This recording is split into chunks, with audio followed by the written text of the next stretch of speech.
Live from downtown Detroit, Local 4 News at noon starts now. All eyes are on 4 Live radar this afternoon and the skies as meteorologist Brandon Rue tracks rain and the potential for some severe weather. The weather, of course, topping our news here at noon. Thank you for joining us. I'm Evrod Cassimy. We'll start with today's forecast as we give you a live look outside there through our sky cam. Meteorologist Brandon Rue has a look at what we're expecting from this moment forward. And rain is already upon us in some spots, certainly not everywhere. It will be soon, and the severe threat should be later in the day. So even with rain and thunder around, should be sort of garden variety. Upper 60s to near 70. How about that? Yes, there are some showers up north of I-69 and moving farther north, but we're also tracking a little wet weather just to our south that's coming out of northern Indiana and Ohio. So we can track this here, moving at about 30 miles an hour to the north and to the east and heading up into Adrian, Blissfield, into Lambertville, all here within the next 30 minutes. So that's the beginning of it, sort of phase 1 on Storm Tracker 4. Storm Prediction Center has placed us in a marginal risk for severe weather. Scale of 1 to 5, it's a 1, except for parts of Washtenaw, Lenawee counties through the late afternoon and evening. Little better chance for some strong to severe stuff coming. We'll talk more about that. But in the meantime, temps will drop off a little bit with more thick clouds and showers around through the afternoon. Some rumbles of thunder as well. But it looks like as we head into the evening, we will get more activity. Evrod? All right. Brandon, thank you. The manhunt continues now for the gunman who opened fire on a New York subway car on Tuesday, shooting 10 people and injuring 13 more. Jay Gray now has the latest from Brooklyn on the hunt for the now identified suspect. Well, the investigation is continuing right now here outside the 36th Street subway station under intense security police, both on the street here as well as inside the station. And look, police are now saying that Frank James, initially a person of interest in this case, is an official suspect. The 62-year-old named a suspect this morning as police and federal agents continue to search for evidence and try to track James down. After a shooting spree that left 10 people hit by gunfire, 13 more injured in the frantic rush to get out of the subway car or from smoke inhalation. 5 in critical condition, but none of the injuries are considered life-threatening. Among the evidence collected by police was a 9mm pistol, ammunition, a hatchet, fireworks, liquid believed to be gasoline, and keys to a U-Haul van. Those keys tracked back to James. That's what initially captured the attention of investigators, and now again they are saying he is a suspect in this shooting. That's the latest from here in Brooklyn. I'm Jay Gray. Back to you now. Jay, thank you. A little closer to home now. We expect to get more information today about this deadly officer-involved shooting out of Grand Rapids. Police are expected to release video from the incident where an officer shot and killed a 26-year-old man. Local 4 Sean Lay joins us now live from Grand Rapids with the preview. And Sean, how soon do we expect them to release this video? 3 o'clock sharp today right here in Grand Rapids, actually over at City Hall. We're here at the Grand Rapids Police Department. Let me show you. Barriers are up here thought that there may be some protests later today. There have been some protests about this officer-involved shooting the last couple of days.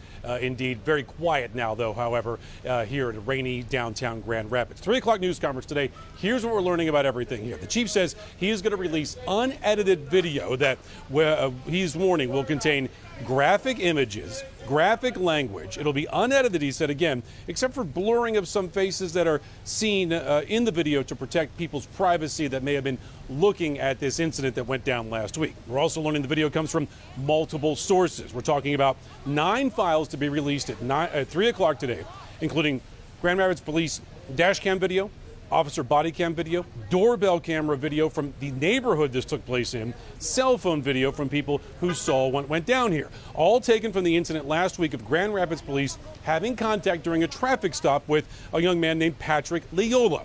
Grand Rapids Police Department has said Leola was killed after an officer's gun discharged during a lengthy struggle. A representative for Loyola's family says he actually saw this video of the shooting. He believes the 26-year-old was killed, now allegedly, by a gunshot to the back of his head.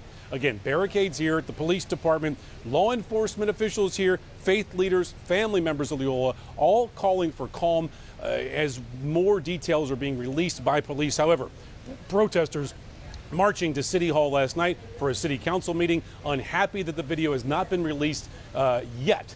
Since this happened about a week ago, that meeting went well past midnight. People saying the video should have been released long before today. But again, we're waiting for this news conference with the police chief of Grand Rapids, 3 o'clock today, as he says he's going to release every bit of video they have of this unfortunate incident where a young man's life was lost. Back to you.